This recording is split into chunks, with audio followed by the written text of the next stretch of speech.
It's in the land. Someone who always can. Don't you know? Burrito.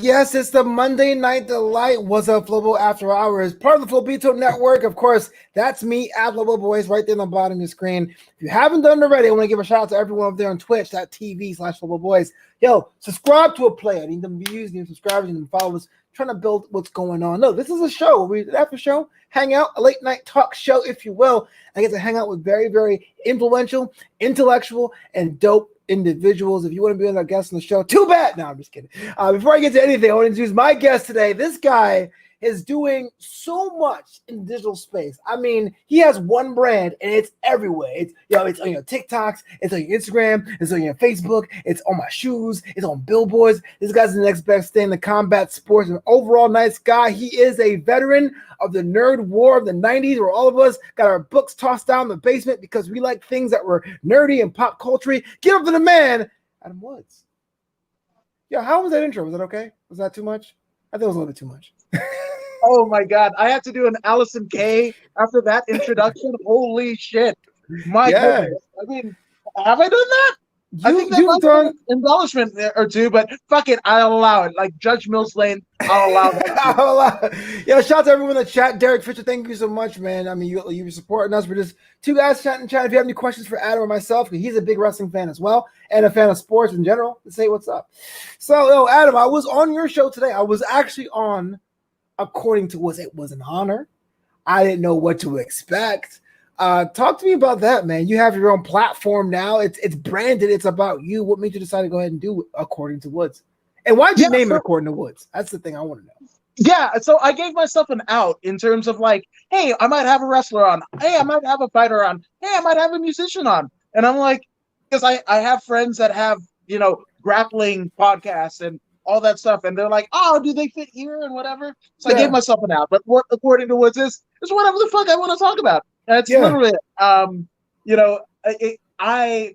if you saw the podcast with Flobo earlier, essentially, I'm a second, maybe third generation kind of media person. My grandfather in Fiji, he was like the Walter Cronkite. I guess that's a dated reference, but like the first. The Peter Jennings, Anderson Cooper.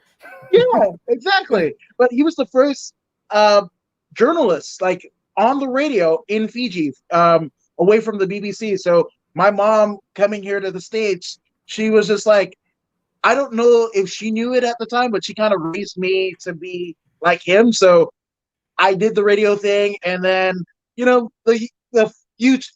book face and the YouTube and all of that shit happened, and I don't have to deal with FCC. So I mean, I like flow. I'm just fucking chilling out in my new space, man. So hold on. So you mentioned, because if I didn't know any better, I'd just been like, oh, here's a brother.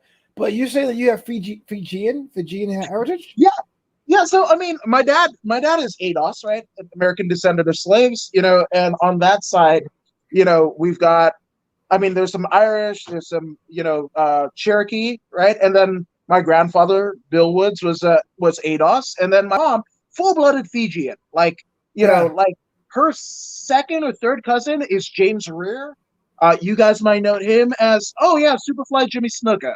That's my mom's like third. Yeah. And then she used to babysit Vijay Singh, the golfer, Fiji. Hey, hello.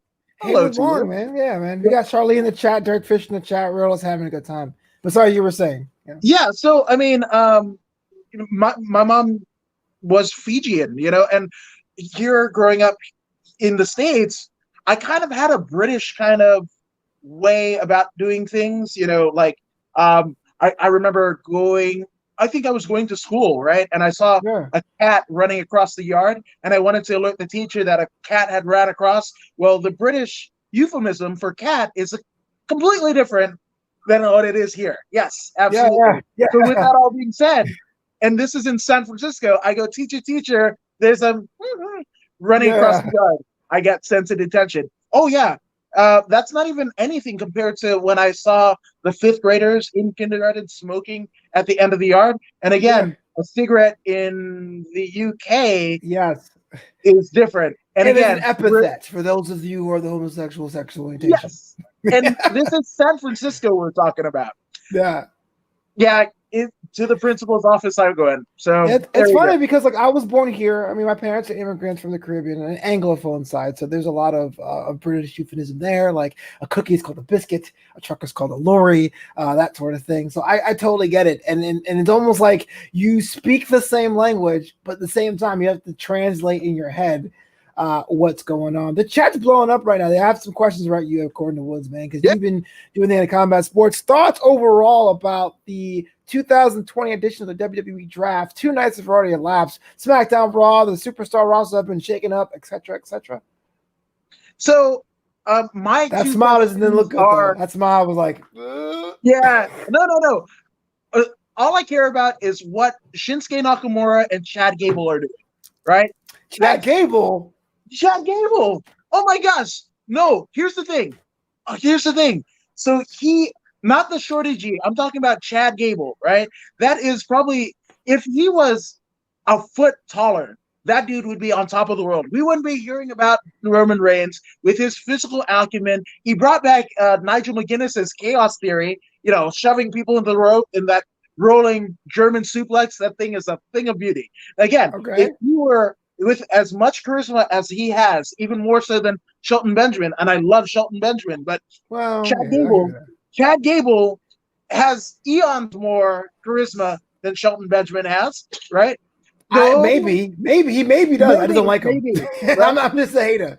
Okay, so but that's the thing. If he was a foot or two bigger, do you think we would hear about Braun Strowman? I don't think so, because I mean Braun Strowman was a rosebud. He was a rosebud for 2 years, and not one person was like, "Look at this big mother trucker. We need to put him on TV." No, it took 2 years. Yeah, I mean, Roman Reigns. Good Lord, how in the hell can you be a SWAT officer and part of the Anoa'i family and doing drive-bys and then selling punches to the chest? Like people punch you with a bulletproof vest and you sell the damn thing. Like, what are we doing? It worked for D'Lo. Look, man, I'll tell you this one thing. There's certain wrestlers that I don't get. Like, there's wrestlers that are on the roster now that have a huge fan base. I don't quite understand why they do, but I keep my hands off, right? Like Sami Zayn, Sasha Banks, whatever. But Shorty G, no, I can't. There's nothing Shorty G can do to make me cheer for him. There's nothing Shorty G can do to make me boo him. He's just a guy. He's a guy in a whole slew of guys. Give me Oney Lorcan. Give me Danny Burch, because those guys make playing look cool. Shorty G, nah.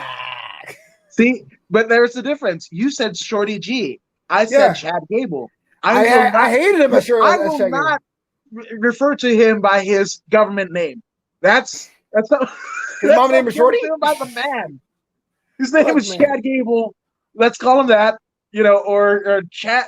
I forgot his real name, his shoot name. I don't want to put people on blast, but yeah, let's do that. I guess so, man. I mean, someone needs a fan out there. Ready, willing, and Gable, because his shirt was a giant pun. Charlene also had another question about what's going on in the world of WWE, the Matt Riddle lawsuit. She wants to know your thoughts about that. For one, I would say this as somebody who live snarks these shows, because I sit down on Monday, Wednesday, and Friday, and I kind of like make jokes about what I'm watching. It's so difficult for me as a comedian to make fun of people like Theory and Riddle and Dream, knowing what's going on over there. But I like to make sure that I'm hitting everyone equally. Thoughts about Matt Riddle and his trial, his tribulations.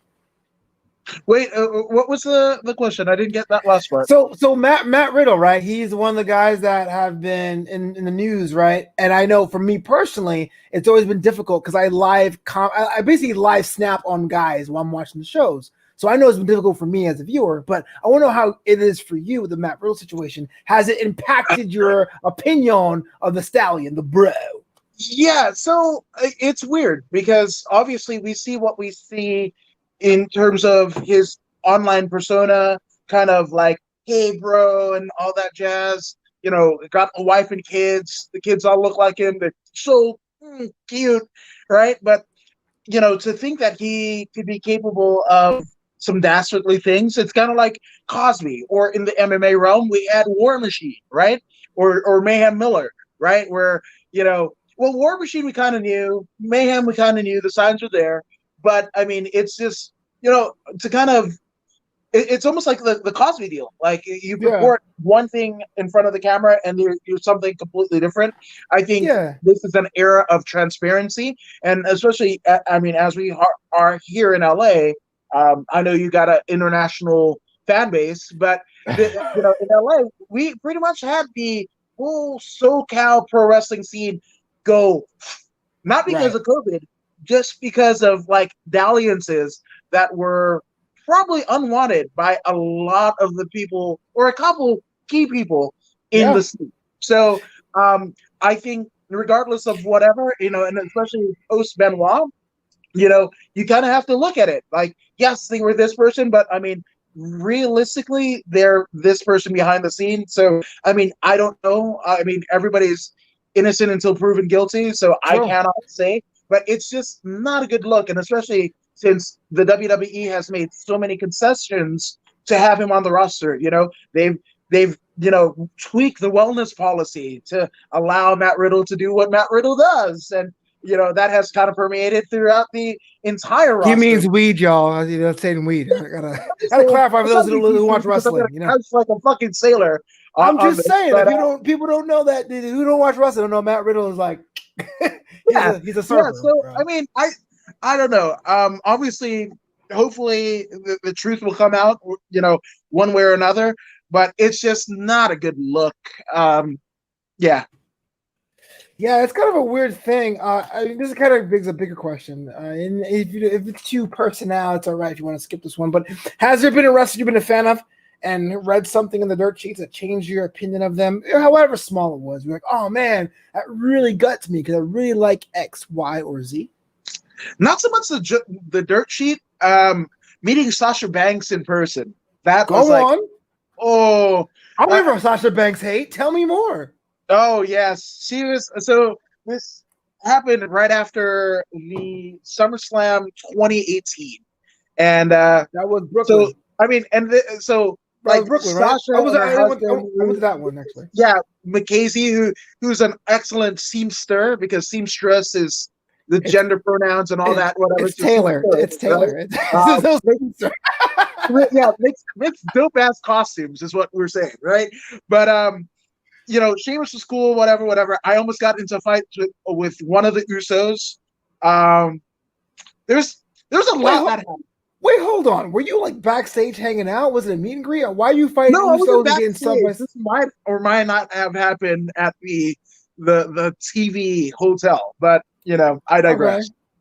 So basically you had an opinion of Sasha Banks that changed negatively after this experience. Yeah, it wasn't anything that Meltzer said. It was just like meeting her in person. I was just like, oh, man. Yeah, you see, my problem with Sasha Banks, if I have a problem, because I'm not knocking the performer, because I'm sure she can wrestle rings around me, and I want Derek Fisher and Haywood Wong to see this. When I watch professional wrestling, like I told you in your show earlier today, According to Woods. If you haven't followed According to Woods on YouTube, do that now. The show is called According to Woods. So much good content there. People I don't even know. My man Adam put you on game. I said when it comes to wrestling, when I rate what I watch, it's character first, wrestling moves second, and storylines third. So you look at someone like Sasha Banks. She's been with Bayley, and I know there's a big debate of who's the best female performer right now. It has to be Bayley, in my opinion, because those two carried 3 different shows during the no fan era. My problem with Sasha Banks when it comes to the 4 horsewomen is that her character is deceptively flat. Becky is the man. Charlotte's the queen. Bayley's a role model. But Sasha's been saying she's a boss for so long. It's like, what does that mean? Is she rich? Does she command people to work for her?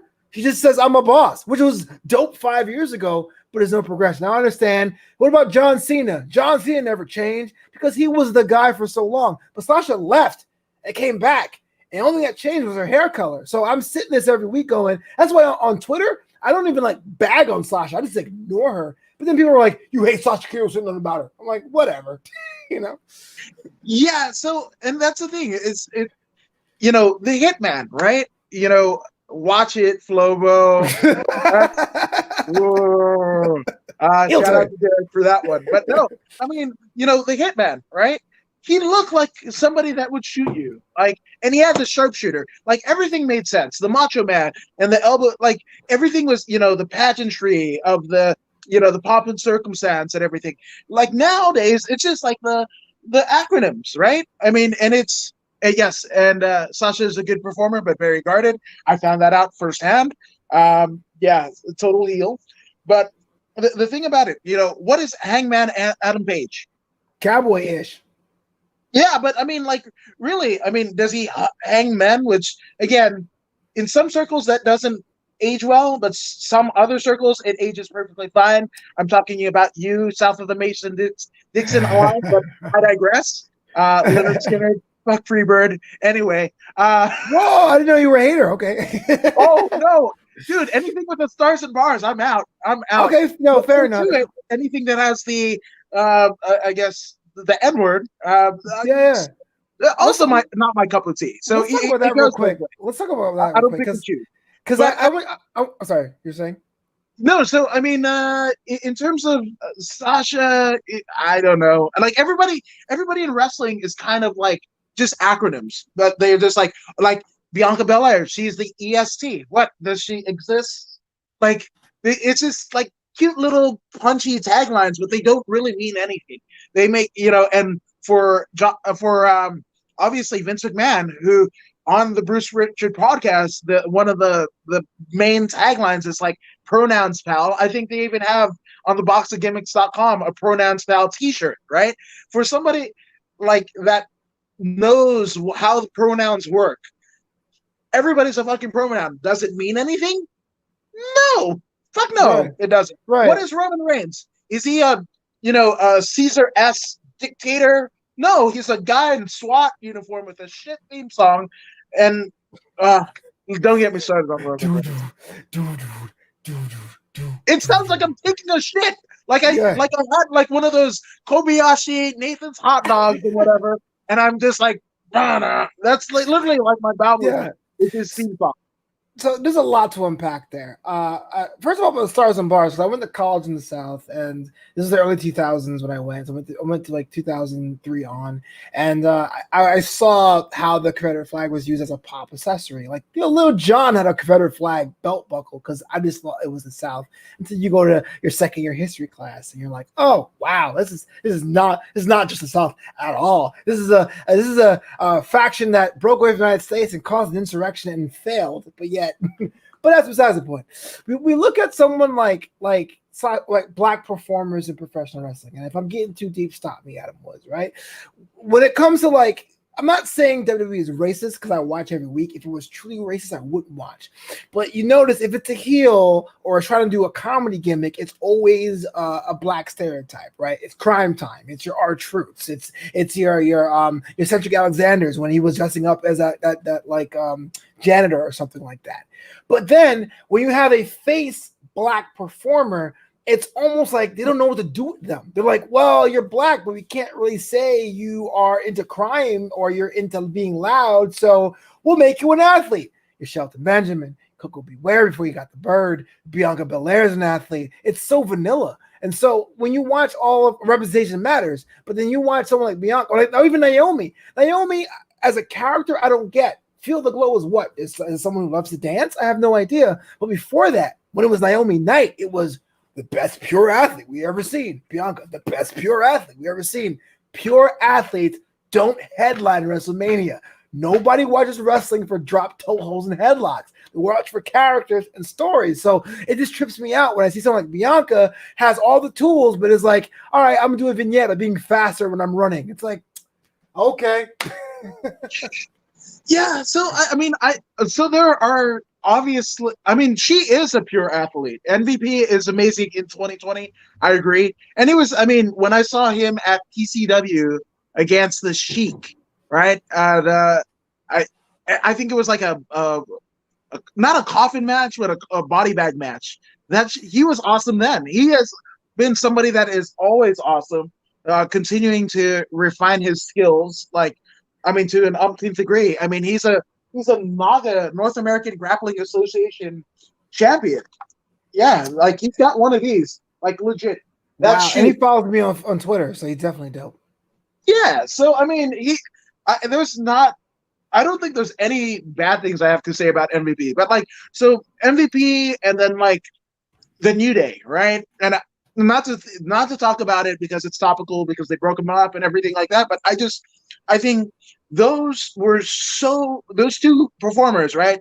Like you're seeing kind of like Deion Sanders in MVP, right? Deion Sanders in his heyday, and then the New Day, who are like comic book nerds and what have you. And I mean nerds in a very affectionate way, right? Like because now nerds and dorks and everything, those you can pull a 10 in the club being a nerd. That shit is 2020. I mean, That's what I hear. pre-COVID, obviously, but still. But to me, those were the most important because they didn't fit the, I guess, WWE version of or pro wrestling version of what a, I guess, African American or Afrocentric, character was supposed to be. They definitely weren't donning kente costs and being called Saba Simba and shit like that. So Right. I mean, Saba Simba, Kama, like Papa Shango. Papa Shango, Like, that's that just motherfucker got so Kamala. many fucking gimmicks. Kamala, yeah, man. Like I mean, that's the thing, man. It's kind of funny now, but The Rock was so important back then because he was just an arrogant guy, and that was progress. And I always tell people when it comes to like media representation, and again, it's not just black people. Like I went to go see Crazy Rich Asians. That was a terrible movie, but Asians deserve a terrible movie. I saw Red Tails. It's historically inaccurate. But I went because I don't want every black movie featuring black artists to be about the black struggle, because then all you're doing is beating the history over the head of people, and they won't accept that. They'll go, propaganda. But if you watch a movie like Red Tails, or you watch Star Wars with Finn before they they buried him and shelved him, it was like, oh wow, people of different colors are being heroes, not just being like villains or what have you. So I don't know, man. Maybe I'm just wishing for something more positive for a brand new world or whatever. No, maybe you're the king of wishful thinking. I'm just saying, and it's absolutely true, and when you think about it, right? I mean, could we? I don't know. For all of the things that have kind of progressed, right, in terms of pop culture and what we think and what we believe something to be, still there's kind of linchpin things about like, we really can't get what we want. Like, fuck, I actually thought Big E pre-New Day was like a top tier fucking talent.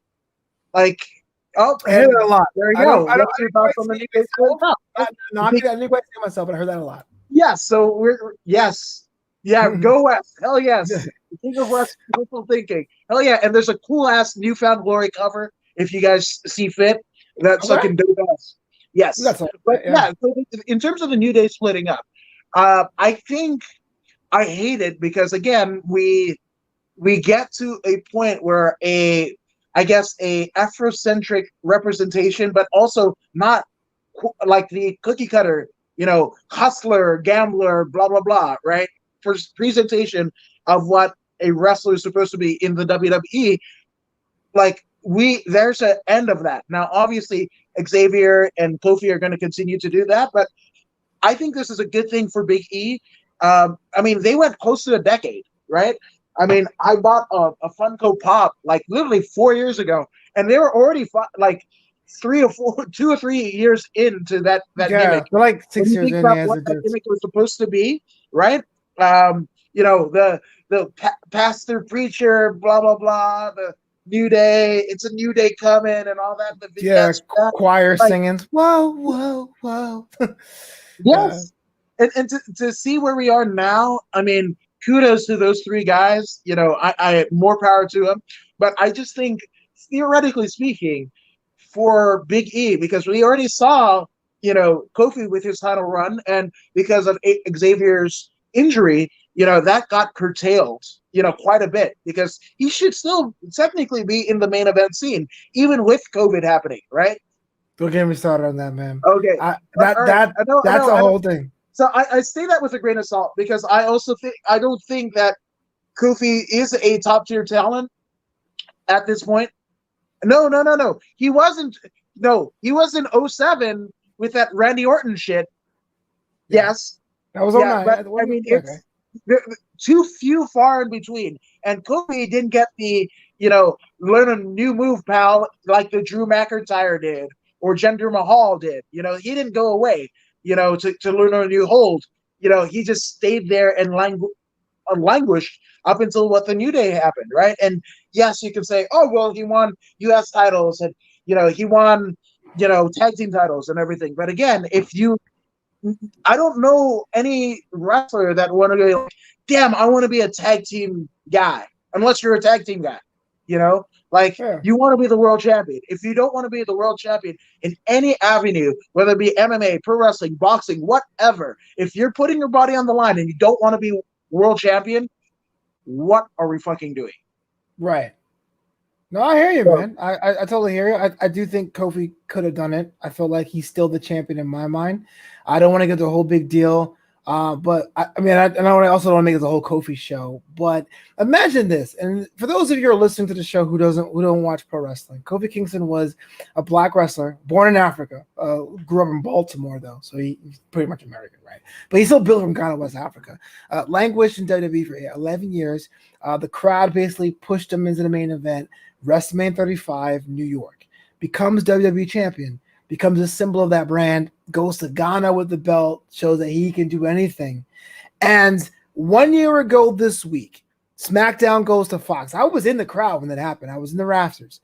And they said they're going to have a match with Brock Lesnar. The match lasted 8 seconds. This guy carried the company on your back for 8 seconds. Black man. And got demolished from a white dude. And not only that, it wasn't like he lost and got up into the whole I'll soak in the crowd. These are brand new fans who hadn't seen wrestling in like 10 years. But Kofi had to roll out of the ring because Cain Velasquez was coming out to set up a match with Brock Lesnar. And Kofi never got his rematch. And at 34 years old, I swear to you, Adam Woods, I sat in that rafter and I said, I love wrestling with all of my heart. I watch it every week. But wrestling is like the world. And you'll have a spot as a black dude for as long as they want to, because you never saw Kobe with a rematch. You never saw him in the main event again. He just came and went. And that's been the most it rubs me the wrong way to this day, how it was kind of discarded. And so I get it when someone's like, I never saw Kobe, but man, at least give him a shot. Give him another time. He ain't mid-level yet.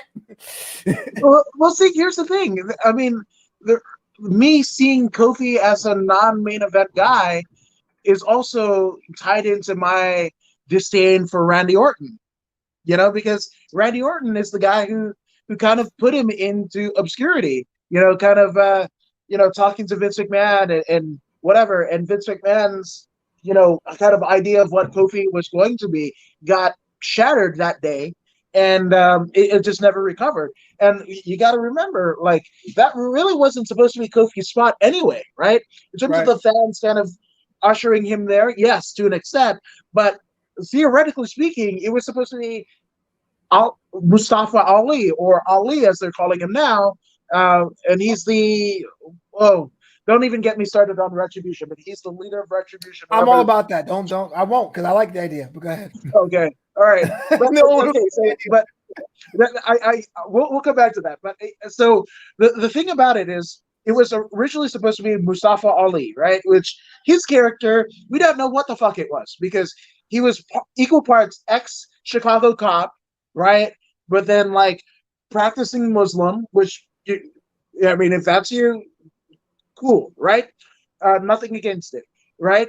And then he showed up like a damn animatron from Tron. It's like he was he went to a DJ. What is it, Zima Ion or whatever the fuck? Oh yeah. What was he called? Joaquin Wild. It was let me see what the fuck I can get and whatever. We were never told what the little hologram in his palm was. None of that. It was just this is what it is.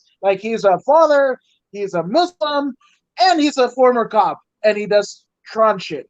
But the original. I mean, am I wrong? It's pretty Tronish, yeah. He has LED light in his. For those who don't know watch wrestling, he has LED light in his palm. Yeah. Right. Didn't know what the fuck it was, right? But he was supposed to get the spot. Kofi was probably going to be doing shit with New Day come that WrestleMania. Ali gets injured, and then it puts Kofi in that spot, which Kofi should have been in that spot in '07. I mean, let's be real, right?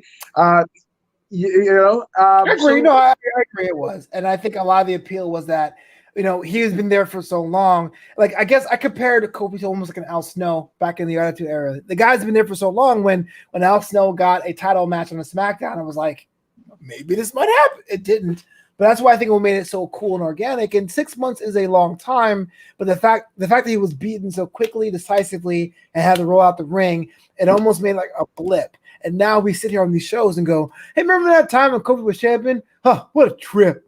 You know what I mean? So it's kind of messed up. So I actually think that like the Kofi booking wasn't racially motivated at all. It's not. It's not, but because the optics are there. They did the exact same shit with fucking Daniel Bryan, 4 or 5 years earlier? Oh, the same shit. Yeah. Like literally, copy and paste. But here's the difference. And again, I don't want to make this all about a wrestling show. You're right. I think the WWE treats it as just because if it really was racially motivated, I probably would not watch. I'd be like, oh, this is too much for me. It's obviously a business decision. Brock Lesnar is money because you pay him a lot of money and you're going to Saudi Arabia. Cain Velasquez, MMA fighter. Whether the match was good, it wasn't. It'll print money in Saudi Arabia. But what I'm saying is, all you really had to do. Okay, this is Fox. It's on Fox. This So SmackDown moves to Fox. There's 4 million people watching this show, right? I would think you would give Kofi 10 minutes a job, but okay, you give him 8 seconds because he got caught. The champion of your brand got caught, but you can't give him a rematch next week. You can't show to say, hey, look, here's what this guy can do. And the fact he never got a rematch is what I'm saying is, okay, we're done with you, brother. Even though he went to Africa with your belt and opened a whole new market showing what he can do, it was like, yeah, we're done with you. Are you ready for a good time? It's like, really? Yeah. But I'm just good shit, pal. That's good shit, pal. I got to move on from wrestling, man, because I'm gonna get heated. I'm gonna get heated because we were talking a little about this today on your show, According to Woods. The band Van Halen had a bit of a loss this week. Eddie Van Halen passed away. I didn't know you were into rock music like that. So tell me about your experience with Van Halen and the rock and roll music in general. So my dad was actually a jazz musician, right? A contemporary jazz musician in San Francisco. And I grew up with Al Jarreau and even like Genesis, like free Phil Collins, like I was like that kind of weird kind of prog rock, kind of smooth jazz, whatever. And that's what my dad would play on Fisherman's Wharf, right? So it's kind of cool looking back, but like as a snot-nosed kid, I met like Dick Gregory and Clarence Clemens from the E Street Band, and I'm a huge fucking Bruce Springsteen fan. But where it came to me was actually when I hit Inglewood High, or actually junior high in Inglewood. And prior to that, I'd lived in San Francisco. We moved to Fiji for a bit, Indiana, Las Vegas, New Mexico, Georgia. And then Inglewood in '95, which I sound like this. It didn't really go over well. I didn't know what the fuck gangs were. It was just crazy. Did you have to pick one? Did you have to align yourself with someone, or wasn't like that serious? Because I'm from New York, so I see all those shows from Cali back in the '90s. I was like, damn. Yeah, it was rough, and for me, the first time. Well, that's kind of like the tie-in for wrestling because I left what was my home in the Bay Area in San Francisco, and moving in all these places as a young kid, I didn't really have an outlet. My outlet and my kind of like my blankie was pro wrestling. Whenever I could get a wrestling tape, whenever I could get anything like that, I was just like I saw the same people, the same characters, no matter where in the world I was. On TV, on syndicated TV, Superstars, whatever, and that was like my kind of slice of apple pie, right? That your mom used to make. So fast forward, obviously listening to like hip hop and all that stuff because that's what everybody did, right? And I love Tupac, I love Biggie. I actually was an East Coast, West Coast guy, and that wasn't that wasn't a vogue during those times, but Yeah. I loved them all.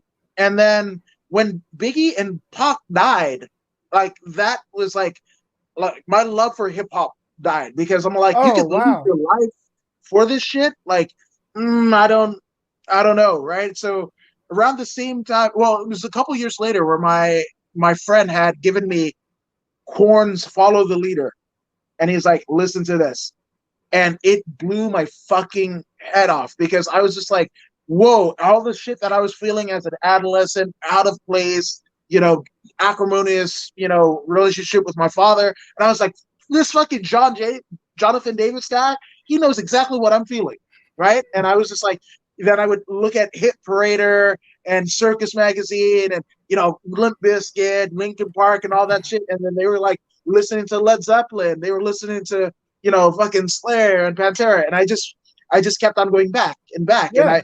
And funny enough, with Van Halen, I'll tell you exactly what I found out. Now, obviously, in any sort of pop culture, post, Van Halen's 1984, right?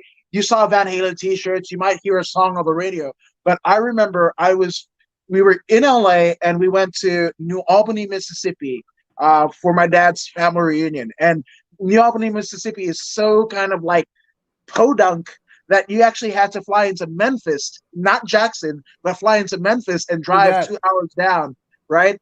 Yeah. And my dad was, seeing that my sister and I think I was still in middle school. My sister might have been 6th grade as well. And he saw that we were getting restless. So he pulls the rental car into Best Buy in Memphis, and it's like, here's $20 for each of you. Go get something, right? And I remember, I think one of the Ramones live albums was $9.99, and so too it was Van Halen's 1984. And I was just like, I see the shirts, don't know who the fuck they are, I'm gonna get it. And I popped in 84, right? I mean, like, that was the first one in my fucking Discman. And I just remember, yeah, absolutely. You all, bro. Fucking driving from Memphis, and like, you think, if you're in a big city and like your ghetto is like so desolate and socially impoverished and financially impoverished, fucking wait until you get to the southern states of America. Holy shit, it's crazy, right? But I remember this was a world that I'd never seen, and then the soundtrack to it was a fucking sound. To hear Eddie Van Halen on a guitar, even on a recording.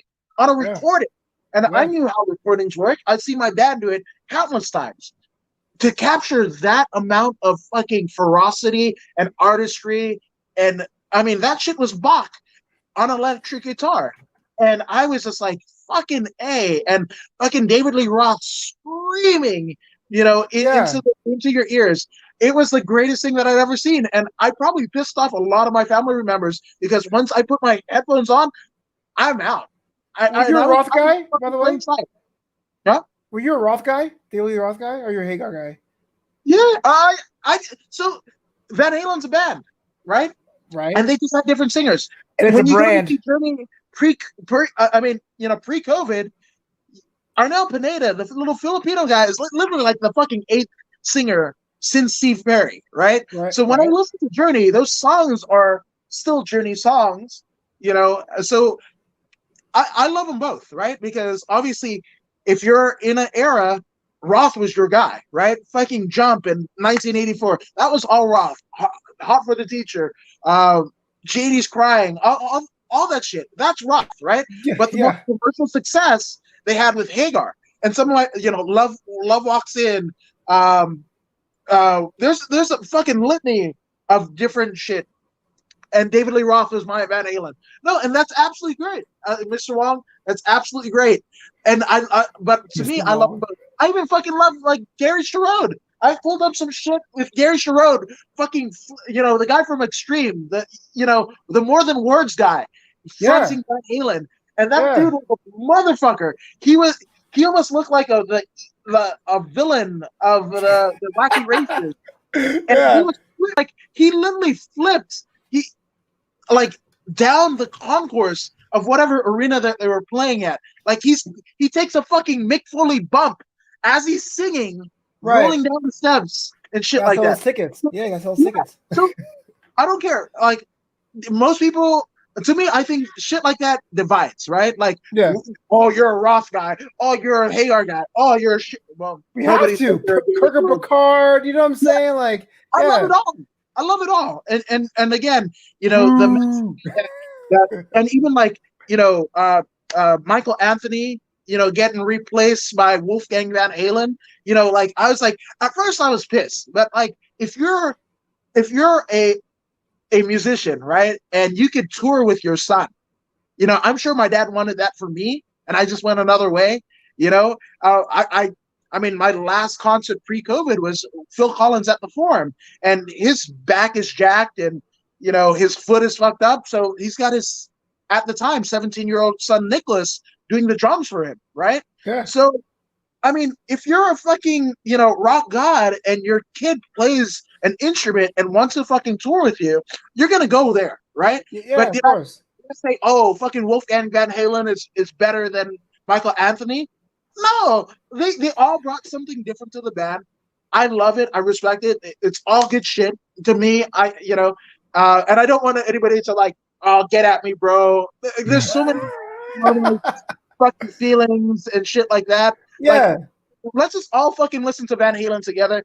We can agree this is a good band. You might like that shit. You might like, and I might like that shit, or I might like it all, and it's fucking great. It's funny because I mean I grew up in Brooklyn in the 90s, and hip hop was the major, because I mean that's when hip hop really came to its own, 94 specifically. And I'm not a big Van Halen fan. Like I mean I play them at weddings, Panama, you know what I mean? But like I know what you mean. There's two bands I fought on the rock side. That's The Who and Foreigner. And Foreigner is like the one band where I would say I'm a huge fan of, but I get it. Like they had like 4 singers since the original lineup, and Kelly Hansen's solid, but I am a Lou Gramm person. Lou Gramm is Jukebox Hero. That's the song I do when I do the karaoke, man. So I get the feeling of it all, man. And or The Who with It's Hard, or Eminence Front, or Who Are You, or Won't Get Fooled Again, or Bob O'Reilly. There's so much good stuff when it comes to that kind of vibe. So I understand that. So like when I was seeing the passing of Eddie Van Halen, I was like, oh, we lost a legend, but I didn't know how hard it hit you personally. I know how much of a fan you were about that band and that genre. Yeah, I mean, Eddie was the guy. If you're looking at like guitar heroes, right? So you've obviously got Hendrix. He's there. You've got Les Paul, who makes the fucking guitars. Him breaking his arm. It was essentially the craziest fucking innovation in not just rock history but music history, because now you got to fucking play that shit up here, and you see that shit that influenced Jimmy Page and of Slash and all of like fucking who doesn't want a fucking Les Paul, right? Right. It's fucking awesome. But if you're looking at like Hendrix, Les Paul, you might even say like Chet Perkins, right? In terms of and then you're getting into like, oh, Eric Clapton, Jeff Beck, Layla, yeah, got me on my knees. Layla. Yes, and I would even say, even though I'm not a fan of, I guess more of the imagery of Leonard Skinner, but, the Van Zandt brother that fucking shreds, like he's fucking dope, right? I mean, he's a fucking dope guitar player, right? And then you get into like Stevie Ray Vaughan, right? And then Stevie Ray Vaughan, right, influenced like, I'd say Stevie Ray Vaughan and Eddie Van Halen, right? Basically ushered in this whole new era of guitarists, of Slash, of Dimebag Darrell from Pantera. Dimebag Darrell, wow. Yeah. Rest his soul, yeah. Yeah. See, I mean, again, if you look at Dimebag, right, that motherfucker was all about Stevie Ray Vaughan, Jimi Hendrix, and Eddie Van Halen. Yeah. Right? I mean, and of course, he loved Kiss. Him and fucking, Vinnie Paul, they fucking love Kiss. Dime got buried in a Kiss casket and shit like that. But I mean, in terms of like the lineage of guitar players, I would say like he was the next evolution to kind of, usher in again, Dimebag Darrell, Lenny Kravitz, John Mayer even. John Mayer fucking shreds. I remember saving up money and going to Sam Goody and buying the Baptism album. That was like my jam. It was dope. It was Well, we fucking dope. running now. Yeah, Yeah. yeah.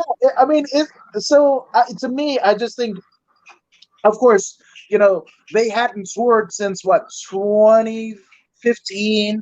right? And anytime I think Hagar had actually said, because they hadn't seen each other since the last time that they toured, and that was like again pre Gary Sherrod. So this had to be late '90s, right? Yeah. Hadn't talked to Alex or Eddie respectively, as Sammy Hagar did, and I think he said he reached out to Eddie, and they would be texting back and forth, right?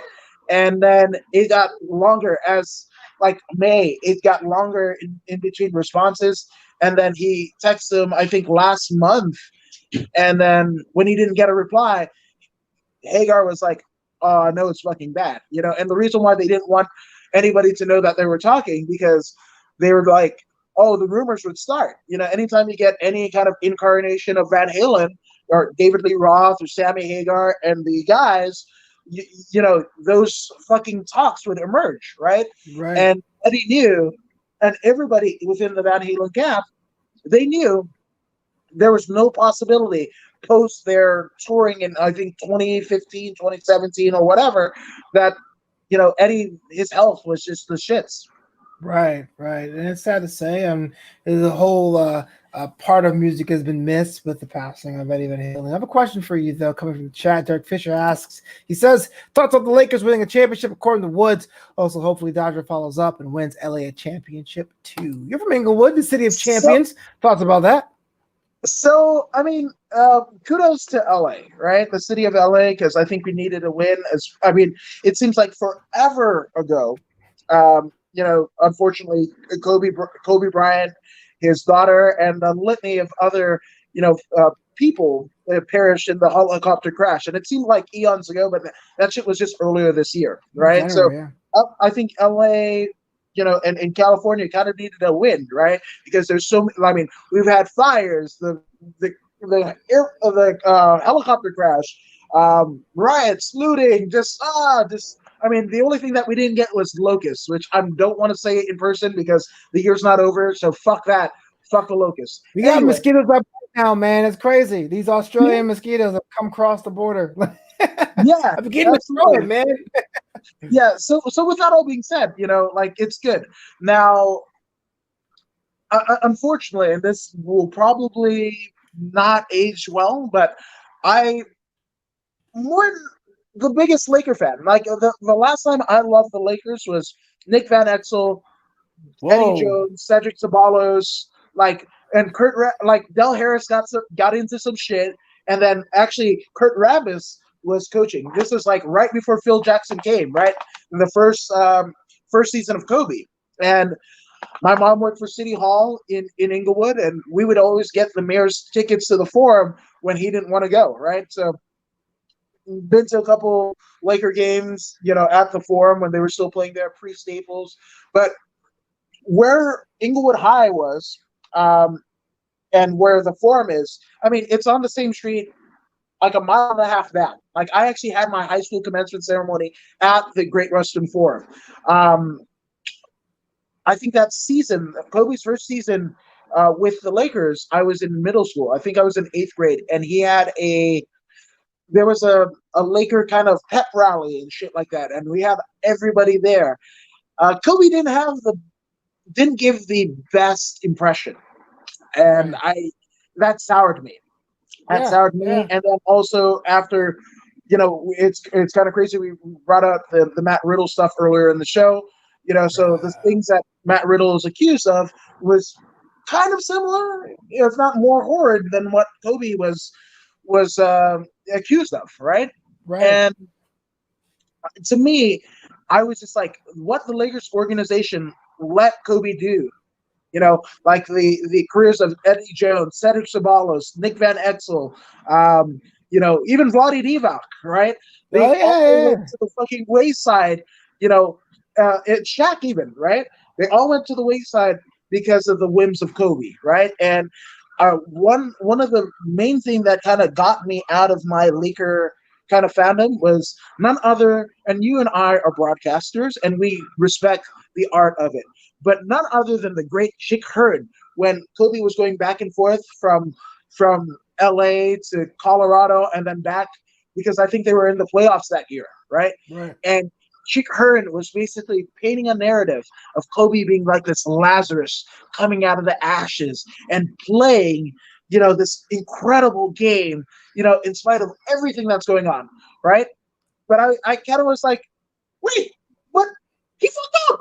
That's the reason why all this shit is happening. Like, he fucked up. Like, and again, this is post the middle school kind of interaction that I had with him, and I was just like, yeah, whatever. So going back to last night, you're just like, nah, screw the Lakers then? Because Kobe's haven't played for them for like 4 years.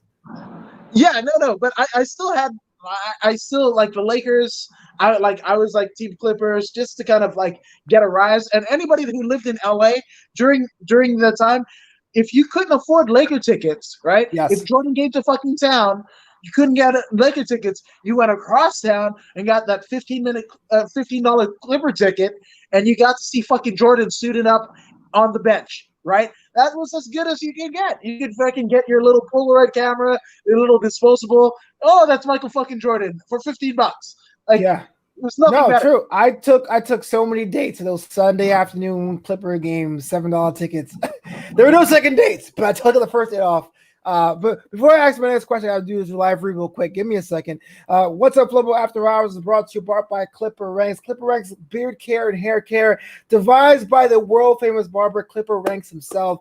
I'm a user of it. It gives me that nice volume, all that fine natural stuff. I mean, look at the ingredients right here. We're talking about Jamaican castor oil, essential oils, and vitamin E. There's nothing artificial. It works. I smell great. I feel even better. Log on to clipperranks.com. Use the promo code Flobo for a discount and how you look fly with your own beard, according to Woods. Now, listen.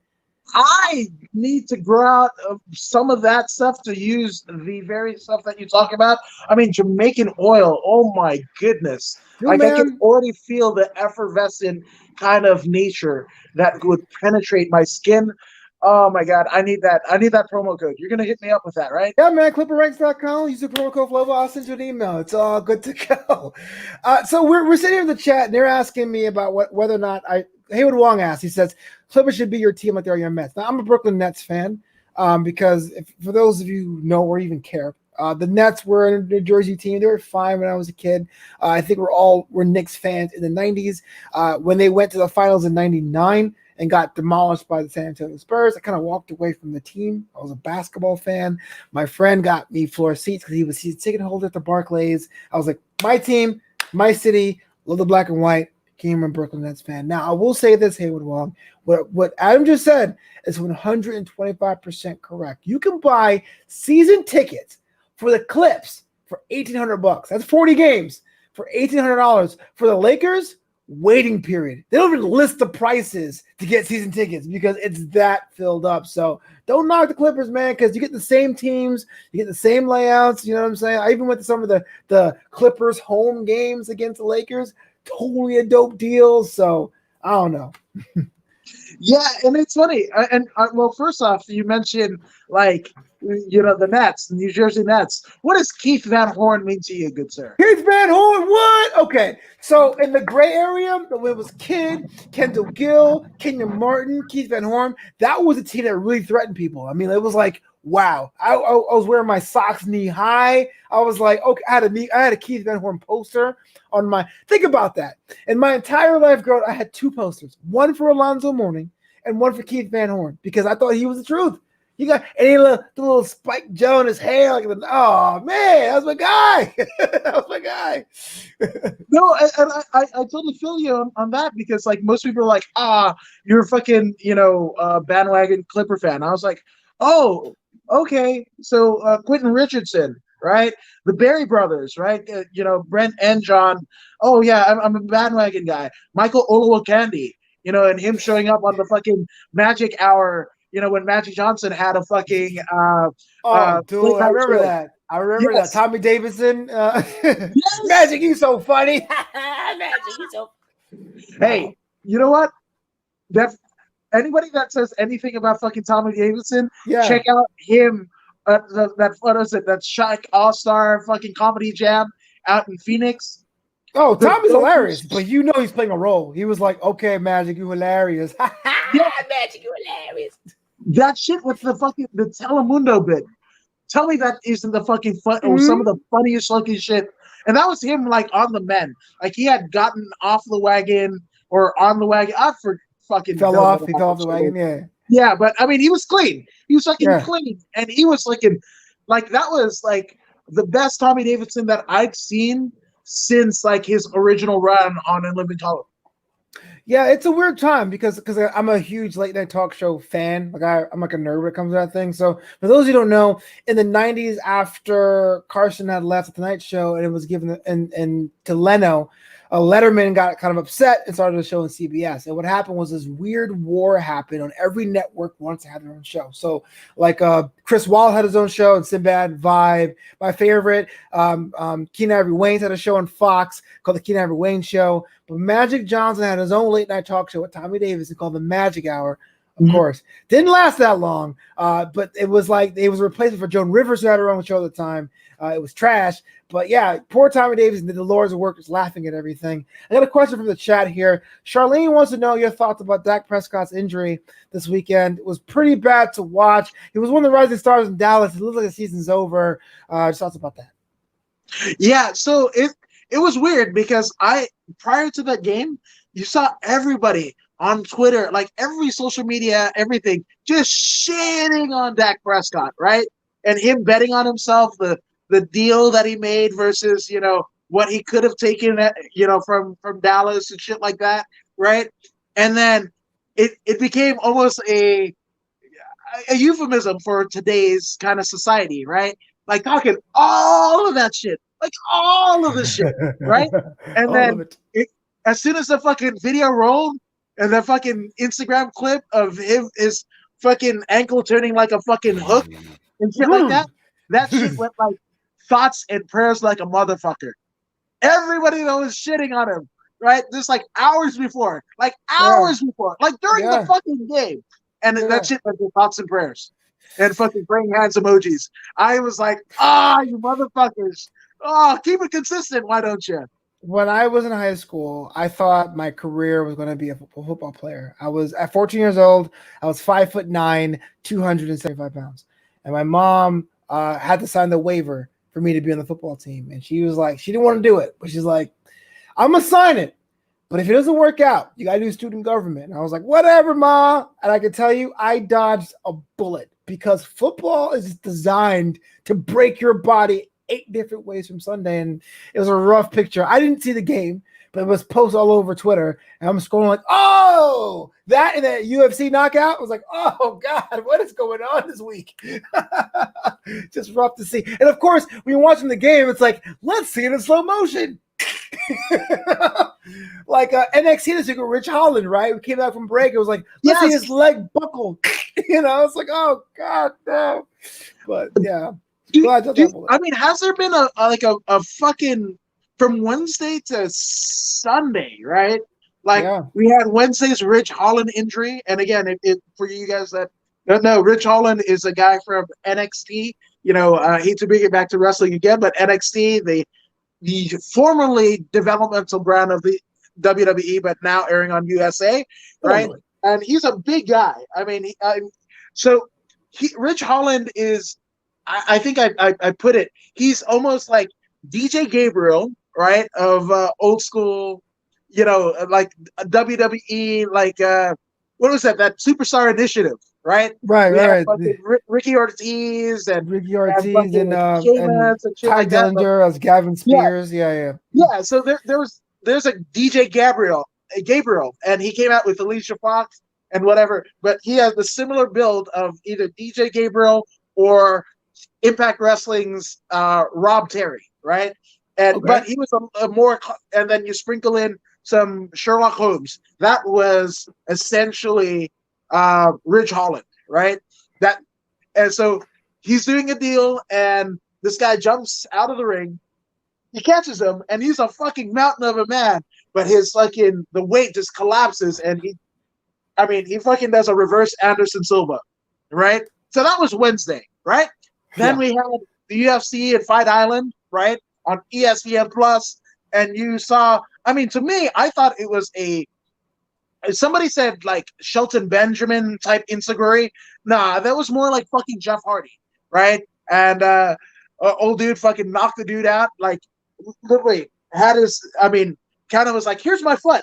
Dude grabs his foot and just fucking fucking hook kicks his ass to like the umpteenth degree. I mean, dude just fucking goes like the Undertaker and rest in peace, right? And then we get Sunday's fucking Dak Prescott injury. I don't know from like a 4 or 5 day period if we couldn't see like once in a lifetime fucked up ass like injuries like from Wednesday to Sunday. I don't remember a time in history where all things happened. Maybe you might have had like, oh, fucking Randy Johnson hitting a bird and then fucking that was my favorite one.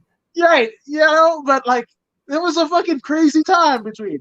So I wonder about that because like with the pandemic, all of our training schedules are messed up, especially with NXT, especially with wrestling. So many injuries are happening real quickly. I wonder if it's because of the facilities or everyone's not training as much or they're training infrequently and that's causing the injuries. But yeah, seeing someone's leg buckle on live TV twice in a week, I'm good. I'm good. I don't know. I think I need to go to hoodsite.com or some fucking like I need my share of like fucking gore. I'm not a horror fan, but I mean, when shit like I just want to know what you can and can't do with the human body, and I'll know to fucking heed to the fucking warnings that I guess Mother Nature intended. And that just makes me get the willies. We're out of time, man. Like that, the hour is almost done. Yo, Adam Woods, here's the deal, man. Take your time. Tell the world where they can find you, stalk you, become your fan online, and where you can see that dope A+ platinum grade content. That is, according to Woods, across the board. I think the only time that it differs is Adam K. Woods on Twitter. But there is like this kind of weird according to Woods. So either way, according to Woods on Twitter, according to Woods on Instagram, I've got a business page on Facebook, and then YouTube is according to Woods, where I think I've nailed 180 podcasts in the last 3 months, and that's not yes. And that ranges from like I've had Chris Bruno, who's in the way back with Ben Affleck. He's been on, and then Josh Barnett, like MMA, pro wrestling, just whatever. And I mean, fuck anybody out here. If you've got an interesting story, this is not a just a pro wrestling or MMA podcast. Hey, I'd love to have you on as a guest. Because, I was on. I'm not a wrestler. Flobo was on. Yeah, I'm just saying, because I just think, especially right now in 2020, people need just an outlet, right? And people are consuming more and more content, and that's awesome for guys like, Flobo and I, right? And there's guys, there's girls, there's, everybody, every kind of person in any type of category, right? LGBTQ, like there's content for everyone, right? So I encourage not only for you to patron my YouTube page, but definitely if you haven't already done so, check out What's Up Flobo, as well as literally every content creator. I mean, YouTube is free, right? Twitch for the most part are free, and if you can just like subscribe, just hit that subscribe, hit that like button for all of us content creators. It really fucking means a lot, right? And especially, I mean, Flobo is eons more professional than I am. He's even got like the donation shit and t-shirt and merch. So I'm going to get a Flobo t-shirt, so you guys should as well. Well, now that you mention it, man, do that one a favor and support the homie and buy a t-shirt, a mask, or hoodie at flobito.threadless.com. And of course, if you want to see bonus content, I mean, this is like exclusive interviews and galleries, and I'm working on some private projects. Hit me up. Join the boisterous crew at patreon.com/Flobo Boyce. It's What's Up Flobo After Hours, your Monday night delight. It's about time to get out of here. So until next time, be yourself. Peace out. Call your mama. She misses you, y'all. The baddest in the land.